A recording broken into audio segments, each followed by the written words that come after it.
서울의 새벽 3시. 나는 언제나처럼 조용히 눈을 떴다. 10년째 같은 시간에 일어나는 일상이지만 아직도 새벽의 고요함은 내게 특별한 의미로 다가온다. 창밖으로 보이는 도시의 불빛들이 마치 별처럼 반짝이고 있었다. 72살의 나이에도 이렇게 일찍 일어나는 것이 힘들지 않냐고 그저 웃음으로 답할 뿐이다. 내가 선택한 길이니까. 서울대학교 병원 국제진료센터. 이곳은 10년 전부터 내 두 번째 집이 되었다. 매일 새벽 4시 나는 가장 먼저 이곳에 불을 켠다. 청소부의 가운을 입고 고요한 복도를 걸으며 하루를 시작하는 이 시간이 좋다. 화려한 과거도 자랑스러운 경력도 모두 내려놓은 채 그저 박순자라는 평범한 청소부 할머니로 살아가는 이 시간이 오늘도 변함없이 소독액 냄새가 가득한 복도를 닦는다. 매일 같은 자리를 닦지만 내게는 늘 새로운 마음가짐이다. 이 복도를 걸을 환자들을 생각하며 그들의 발걸음이 조금이라도 더 편안하기를 바라는 마음으로 걸레를 짠다. 힘없이 걸어갈 환자들, 불안한 마음으로 검사실로 향할 이들, 희망을 품고 치료실로 발걸음을 옮길 사람들. 그들 모두를 생각하며 오늘도 정성껏 일을 시작한다. 박순자 씨, 이쪽은 다시 해야겠네요. 서영민 센터장의 날카로운 목소리가 고요한 복도를 가른다. 그의 목소리에는 언제나 차가움이 묻어 있다. 완벽주의자인 그는 특히 나를 대할 때면 더욱 엄격해진다. 나는 묵묵히 고개를 숙이고 다시 걸레를 든다. 그가 내 나이를 걱정하며 은퇴를 권유할 때도, 청소 방식을 비난할 때도 나는 그저 미소로 답할 뿐이다. 하버드 의대에서 강의하던 시절, 유엔에서 최고의 의료 통역사로 일하던 때를 떠올리면 가끔은 웃음이 난다. 그때의 나를 본다면 누구도 믿지 못할 것이다. 하지만 이것이 내가 선택한 삶이다. 화려한 이력도 명예로운 직함도 모두 내려놓고 가장 낮은 곳에서 시작하기로 한 그 선택을 나는 후회하지 않는다. 국제진료센터는 점차 사람들로 붐비기 시작한다. 의사들과 간호사들이 하나둘 출근하고 환자들도 들어서기 시작한다. 나는 조용히 한 걸음 물러나 그들을 바라본다. 때로는 영어로 대화하는 외국인 환자들의 말이 귀에 들어온다. 의료 전문 용어들이 오가는 대화를 자연스레 이해하면서도 나는 그저 걸레를 든 채 묵묵히 내 일을 이어간다. 오늘따라 병원이 분주하다. 미국의 대형 제약회사 CEO가 방문한다는 소식 때문이다. 첨단 암치료제 독점 계약 건으로 온다고 했다. 서영민 센터장은 아침부터 직원들을 다그치며 바쁘게 움직인다. 특히 나를 향한 그의 목소리는 더욱 날카로워졌다. 중요한 손님이 온다는 이유로 내 존재가 그의 눈에 더욱 거슬리는 모양이다. 하지만 나는 늘 그랬듯이 묵묵히 내 일을 해나간다. 청소부로서의 내 일이 부끄럽지 않다. 오히려 자부심을 느낀다. 환자들이 치료받는 공간을 깨끗이 하는 일도 치료의 한 부분이라고 믿기 때문이다.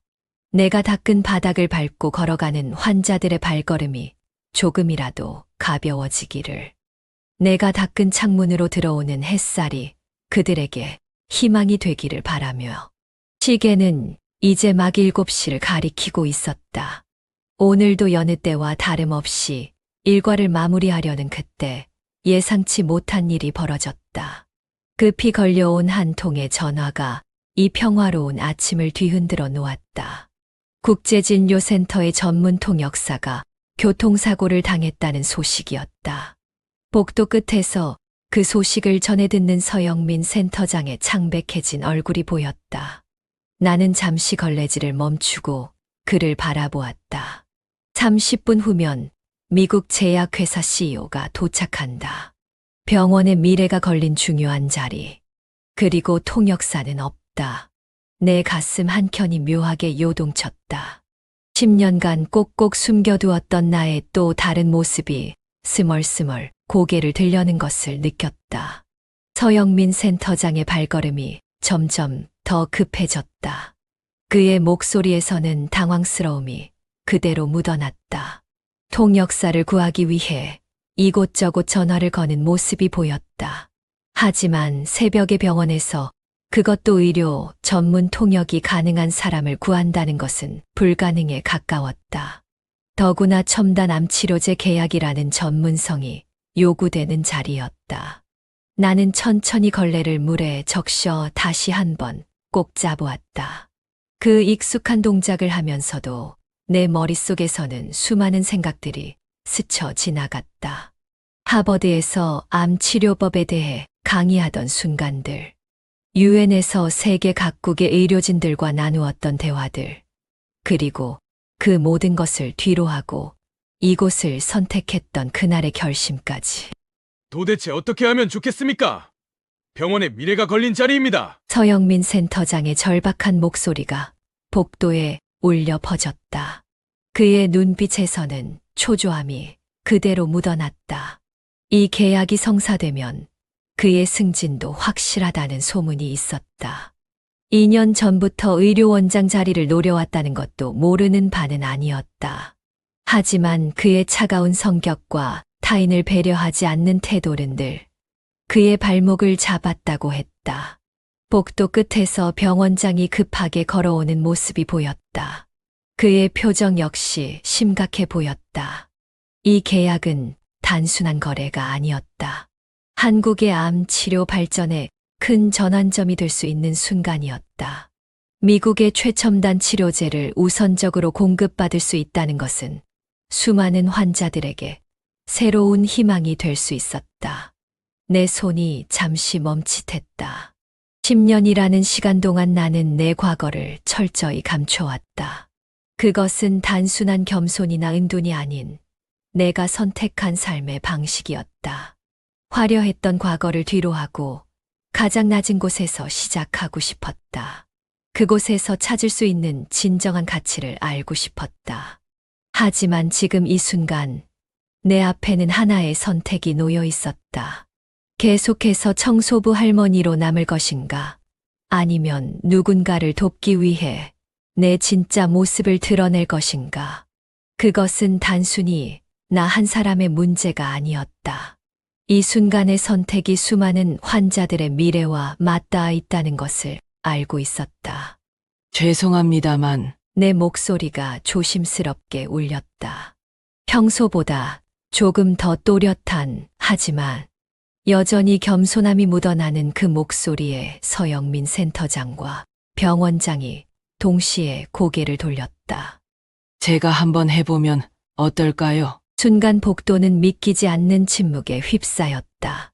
서영민 센터장의 눈이 커졌다가 이내 비웃음 섞인 표정으로 바뀌었다. 그의 입에서는 믿을 수 없다는 듯한 한숨이 새어나왔다. 하지만 병원장의 반응은 달랐다. 그의 눈빛에는 묘한 관심이 깃들어 있었다. 박 여사님, 정말 영어가 가능하신가요? 병원장의 질문에 나는 조심스럽게 고개를 끄덕였다.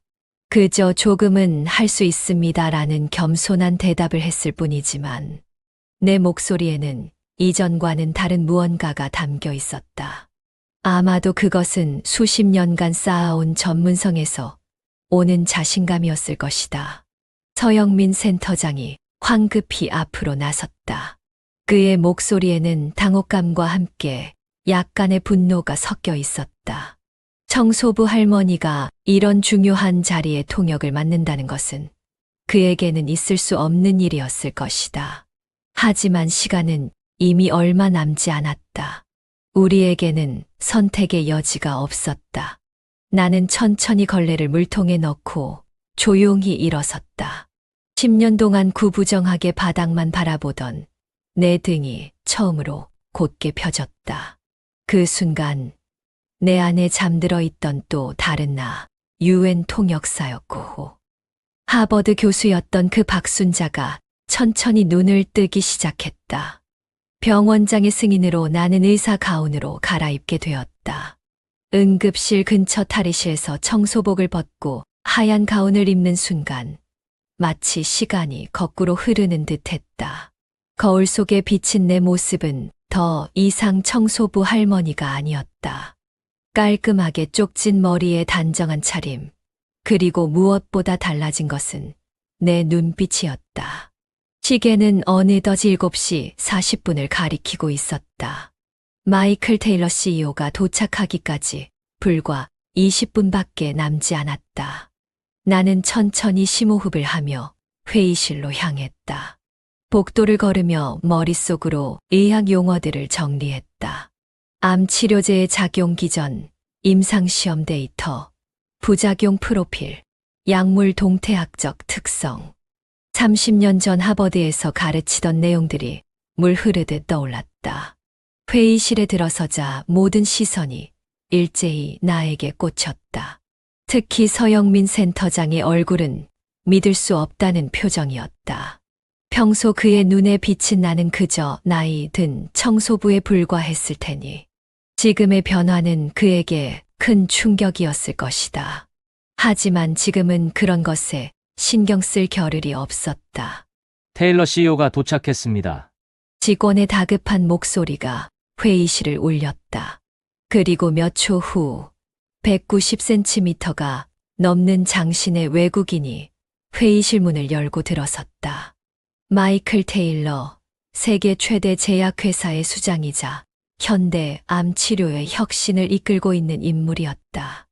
그의 날카로운 눈빛에서는 수십 년간 제약업계를 이끌어온 노련함이 느껴졌다. 나는 천천히 앞으로 나섰다. 그리고 30년 만에 처음으로 UN 통역사로서의 내 목소리를 꺼내들었다. Welcome to Seoul National University Hospital, Mr. Taylor. I'm Sarah Park, and I'll be your interpreter today. 서울대학교 병원에 오신 것을 환영합니다. 테일러님. 저는 박순자이고 오늘 통역을 맡게 되었습니다. 순간 회의실 안의 공기가 얼어붙었다. 내 입에서 나온 영어는 완벽했다. 영국 왕실의 영어를 연상시키는 우아한 발음. 세련된 어조, 그리고 무엇보다 전문가다운 자신감이 묻어나는 목소리였다. 테일러의 눈빛이 순간 달라졌다. 그의 표정에는 놀라움과 함께 어떤 반가움 같은 것이 스쳐 지나갔다. 회의가 시작되었다. 첨단 암 치료제에 대한 전문적인 논의가 오갔다. mRNA 기반 표적 치료제의 작용 기전, 면역관문 억제제와의 병용요법, 임상시험, 데이터의 통계적 유의성. 고도의 전문성이 요구되는 내용들이 쏟아져 나왔지만 나는 단 한 번의 머뭇거림도 없이 완벽한 통역을 이어갔다. The stability of the drug delivery system and its half-life in vivo are particularly impressive. The phase 3 clinical trial data shows significant improvement in progression-free survival. 약물 전달 시스템의 안정성과 생체 내 반감기가 특히 인상적입니다. 3상 임상시험 데이터는 무진행 생존 기간에서 상당한 개선을 보여주고 있습니다. 내 통역을 들으며 테일러 CEO는 연신 고개를 끄덕였다.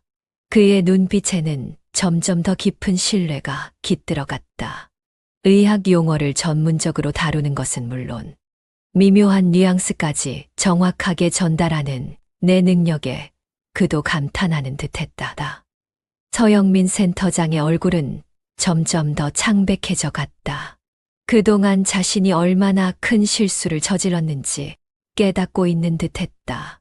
청소부라는 이유로, 나이 들었다는 이유로 무시했던 사람이 이토록 뛰어난 실력자였다는 사실이 그를 충격에 빠뜨린 것 같았다.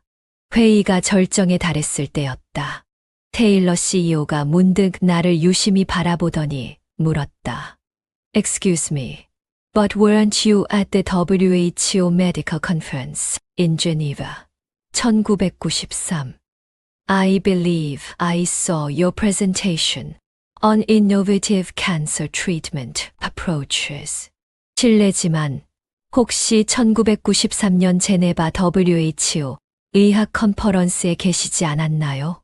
혁신적인 암 치료 접근법에 대한 귀하의 발표를 본 것 같습니다. 순간 회의실의 공기가 멈춘 듯 했다. 서영민 센터장의 얼굴이 백지장처럼 하얗게 변했다. 병원장의 눈은 놀라움으로 커졌다. 테일러의 질문은 마치 폭탄과도 같았다. 30년 전 WHO 컨퍼런스. 그곳에서의 나는 세계 의학계의 주목을 받던 신성이었다. 암 치료의 혁신적인 접근법을 제시했고, 그것은 지금도 현대 암 치료의 기본이 되고 있었다. 나는 잠시 눈을 감았다가 떴다. 그리고 부드럽게 미소 지으며 답했다. Yes, you're right. That was quite a long time ago. 네, 맞습니다. 꽤 오래전 일이네요. 테일러의 눈이 반짝였다. I was a medical student back then. Your presentation about personalized immunotherapy was revolutionary. It became the foundation of modern cancer treatment. But why? How? 그때 저는 의대생이었습니다. 개인 맞춤형 면역 치료에 대한 귀하의 발표는 혁명적이었죠. 현대 암 치료의 토대가 되었습니다. 하지만 왜, 어떻게, 나는 그의 말을 조용히 가로막았다. Each life has its own path, Mr. Taylor. I chose this path for my own reasons. 삶에는 저마다의 길이 있는 법이죠, 테일러님. 저는 제 나름의 이유로 이 길을 선택했습니다. 회의실은 깊은 침묵에 빠졌다. 내 대답에는 더 이상의 설명이 필요 없다는 단호함이 묻어 있었다. 그것은 30년 전 세계적인 의학자였던 내가 왜 한국의 작은 병원에서 청소부로 일하고 있는지에 대한 답이기도 했다. 테일러는 잠시 나를 바라보다가 고개를 끄덕였다. 그의 눈빛에는 이제 깊은 존경심이 깃들어 있었다. 세상의 명예와 부를 모두 뒤로하고 자신만의 길을 선택한 한 인간에 대한 존경이었다. 회의는 다시 본론으로 돌아갔다. 하지만 이제 분위기는 완전히 달라져 있었다. 테일러는 나를 단순한 통역사가 아닌 동등한 전문가로 대우했다. 그는 종종 나의 의견을 물었고 전문적인 조언을 구했다. What do you think about the combination therapy with our new drug? Based on your experience. 우리의 새로운 약물과의 병용요법에 대해 어떻게 생각하시나요? 귀하의 경험을 바탕으로 나는 전문가로서의 견해를 조심스럽게 덧붙였다. 30년이 지났지만 의학에 대한 나의 통찰력은 여전히 날카로웠다. 테일러는 내 의견 하나하나에 깊이 고개를 끄덕였다. 회의가 끝나갈 무렵 계약은 성공적으로 마무리되었다. 한국은 새로운 암 치료제의 우선 공급권을 확보했고 공동 연구 프로젝트도 시작하기로 했다. 이는 수많은 암 환자들에게 새로운 희망이 될 수 있는 순간이었다. 테일러가 자리에서 일어났다. 그는 나를 바라보며 말했다. Dr. Park, would you consider joining our research team? We could really use someone of your expertise. 박 박사님, 우리 연구팀에 합류하실 생각은 없으신가요? 귀하의 전문성이 정말 필요합니다. 하지만 나는 고개를 저었다. 정중하지만 단호하게. Thank you, but I am content where I am. Sometimes, the most meaningful work isn't found in grand laboratories or prestigious positions. 감사합니다만, 저는 지금 이 자리에 만족합니다. 때로는 가장 의미 있는 일이 거창한 연구실이나 명예로운 자리에 있지 않더군요. 회의가 끝나고 모두가 자리를 떴다.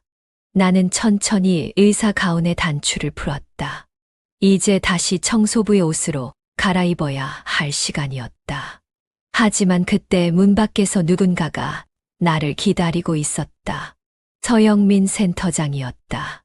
그의 모습은 이전과는 완전히 달랐다. 늘 위압적이고 차가웠던 눈빛은 온데간데 없고 그저 깊은 후회와 부끄러움만이 가득했다. 그는 한동안 아무 말도 하지 못하고 서 있다가 마침내 떨리는 목소리로 입을 열었다. 박 선생님. 처음으로 그가 나를 할머니가 아닌 선생님이라고 불렀다. 그의 목소리에는 깊은 죄책감이 묻어 있었다. 정말 죄송합니다. 제가 얼마나 큰 잘못을 저질렀는지 용서받지 못할 일입니다. 그의 어깨가 떨리고 있었다.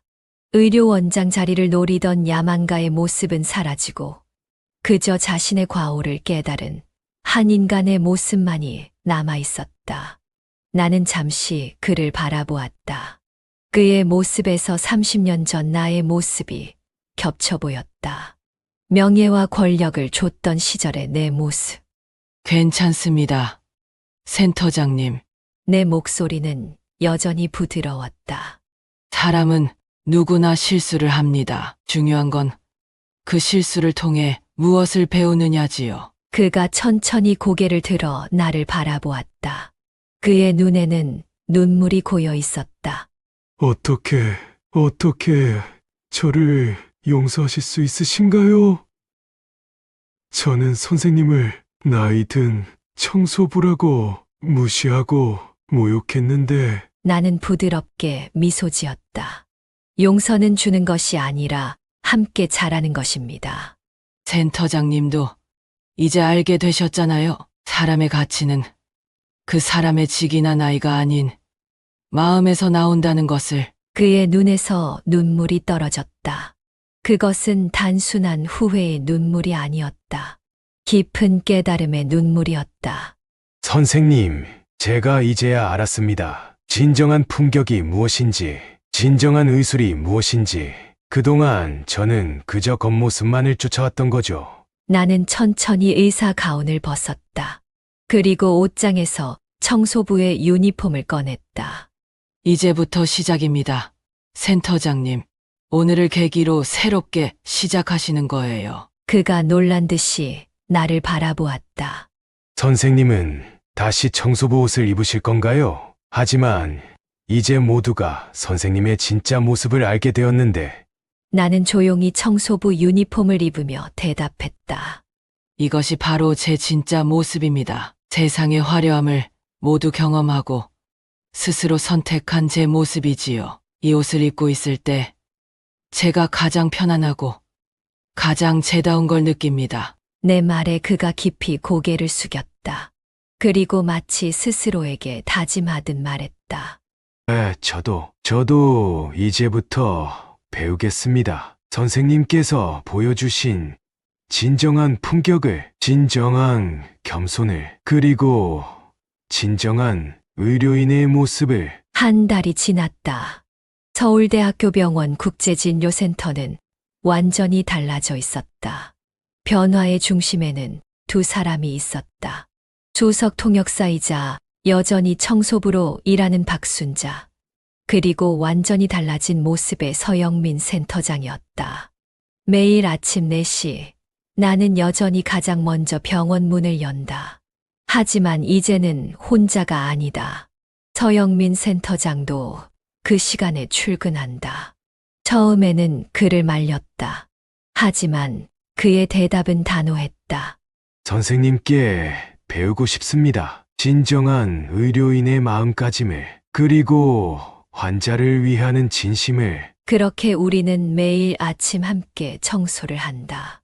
한때 거만하기 그지없던 센터장이 이제는 겸손하게 걸레를 든다. 처음에는 서툴렀지만 이제는 제법 능숙해졌다. 그가 청소하는 모습을 보는 다른 직원들의 눈빛도 달라졌다. 오전에는 나를 찾는 외국인 환자들이 많아졌다. 테일러 CEO와의 만남 이후 나의 존재는 병원 안팎으로 알려졌다. 하지만 나는 여전히 정해진 통역 시간 외에는 청소부의 일을 계속했다. 그것이 내가 선택한 삶이었고 그 선택에는 후회가 없었다. 박 선생님, 오늘도 청소를 하시는군요. 병원장이 지나가다 물었다. 그의 목소리에는 이제 깊은 존경심이 묻어 있었다. 네. 이게 제 일상입니다. 이 시간이 제게는 참 소중하답니다. 청소를 하면서 마주치는 환자들과 보호자들. 그들의 지친 얼굴, 불안한 눈빛, 그리고 간혹 마주치는 희망찬 미소까지. 이 모든 것들이 내게는 삶의 의미였다. 화려한 연구실에서는 결코 경험할 수 없는 진짜 삶의 모습들. 특히 달라진 것은 병원의 분위기였다. 예전에는 딱딱하고 위계적이었던 공간이 이제는 따뜻함이 느껴지는 곳으로 변했다. 청소하시는 분들을 향한 의료진들의 태도도 달라졌다. 서로 인사를 나누고 때로는 따뜻한 커피 한 잔을 건네는 모습이 자연스러워졌다. 박 선생님 덕분입니다. 서영민 센터장이 말했다.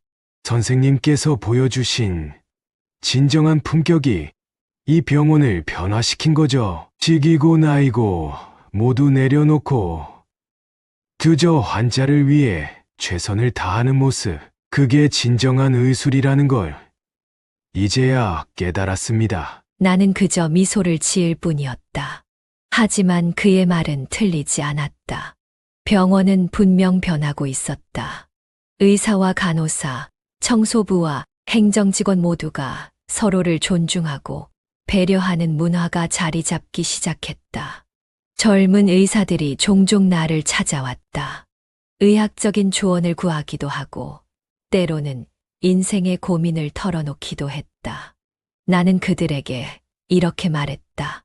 의술은 기술이 아닙니다. 마음입니다. 환자의 아픔을 진심으로 이해하고 그들의 고통에 공감할 수 있을 때, 그때 비로소 진정한 치료가 시작되는 거죠. 어느 날 의과대학에서 특별 강연 요청이 왔다.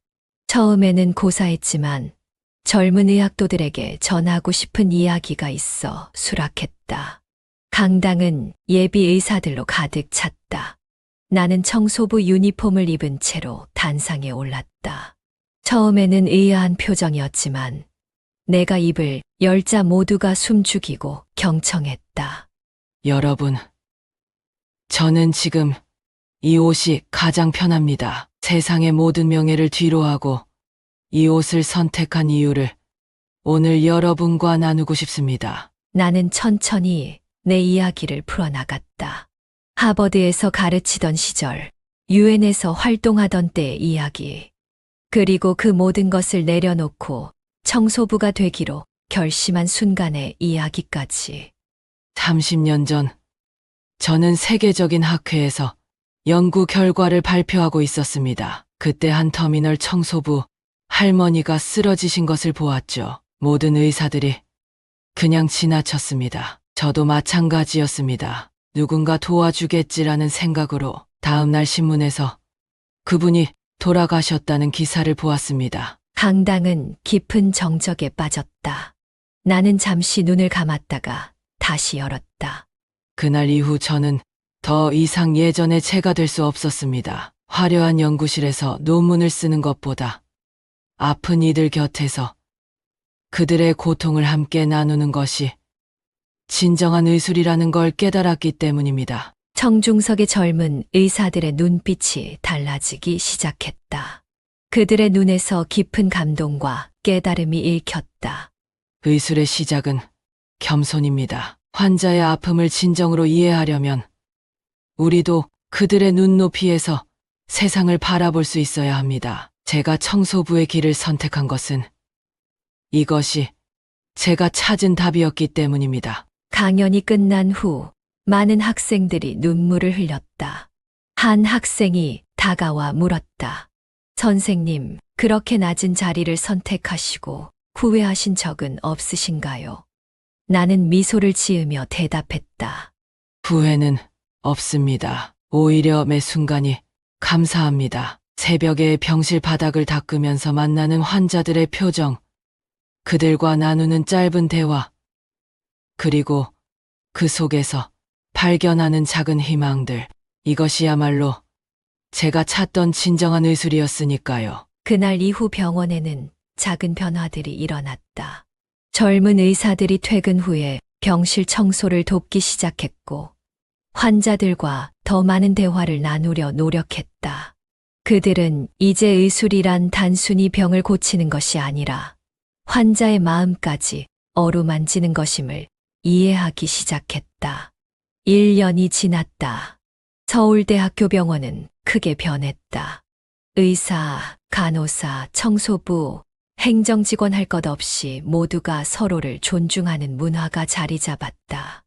그리고 그 중심에는 여전히 청소도구를 든 채 새벽을 여는 나의 모습이 있었다. 나의 이야기는 의료계의 작은 파문을 일으켰다. 여러 매체에서 취재를 요청했지만 대부분 고사했다. 다만 의과대학생들을 위한 강연만은 종종 수락했다. 그들의 순수한 눈빛 속에서 의료의 미래를 보았기 때문이다. 박 선생님, 오늘도 환자들이 선생님을 찾으시네요. 서영민 센터장이 말했다. 그는 이제 완전히 달라진 사람이 되어 있었다. 매일 아침 나와 함께 청소를 하고 환자들의 이야기에 귀 기울이는 그의 모습에서 진정한 의료인의 모습이 보였다. 네. 가끔은 제가 걸레를 들고 있을 때가 더 편하답니다. 환자분들도 그때가 더 마음을 열어주시는 것 같고요. 실제로 많은 환자들이 청소하는 내 모습을 보고 다가왔다. 특히 암 환자들은 더욱 그랬다. 내가 전직 암 연구자였다는 것을 알면서도 청소부의 모습으로 있을 때 더 편하게 속마음을 털어놓았다. 어제는 말기 암 환자분이 제게 이런 말씀을 하셨어요. 선생님께서 제 병실을 청소하실 때가 가장 마음이 편해요. 그때만큼은 제가 환자가 아닌 그저 한 사람으로 대접받는 것 같거든요. 서영민 센터장의 눈시울이 붉어졌다. 그는 이제 이해하고 있었다.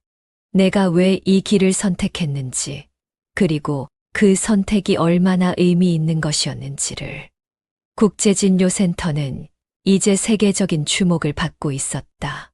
테일러 CEO와의 계약 이후 여러 나라에서 협력을 제안해왔다. 하지만 우리 병원이 주목받는 것은 단순히 의료, 기술 때문만이 아니었다. 환자를 먼저 생각하는 문화, 모든 구성원이 서로를 존중하는 분위기, 그리고 그 속에서 피어나는 진정한 치유의 힘 때문이었다. 어느 날 밤 병원장실에서 늦게까지 불이 켜져 있었다. 청소를 마치고 나오던 나는 그곳에서 뜻밖의 광경을 목격했다. 병원장과 서영민 센터장이 함께 바닥 청소를 하고 있었던 것이다. 이제야 알겠습니다. 박 선생님. 병원장이 말했다. 왜 세계적인 의학자께서 청소부의 길을 선택하셨는지. 이렇게 직접 환자의 발걸음이 닿는 곳을 닦아보니 비로소 의료의 본질이 보이는 것 같습니다. 나는 그저 미소 지을 뿐이었다. 내가 꿈꾸던 변화는 이미 시작되고 있었다. 직위나 지위를 뛰어넘어 오직 환자의 치유만을 생각하는 진정한 의료인들이 하나둘 늘어가고 있었다. 이제 나는 안다. 내가 선택한 이 길이 옳았다는 것을. 세상의 화려함을 뒤로하고 가장 낮은 곳을 선택한 것이 오히려 가장 높은 가르침이 되었다는 것을. 그리고 이것이야말로 진정한 의술의 시작이라는 것을. 매일 아침 나는 여전히 가장 먼저 병원 문을 연다. 어둠 속에서 빛을 향해 가는 것처럼 우리는 모두 치유라는 같은 목표를 향해 한 걸음씩 나아가고 있다. 청소부의 옷을 입은 채로, 하지만 의술의 본질을 잊지 않은 채로 나는 오늘도 새로운 하루를 시작한다.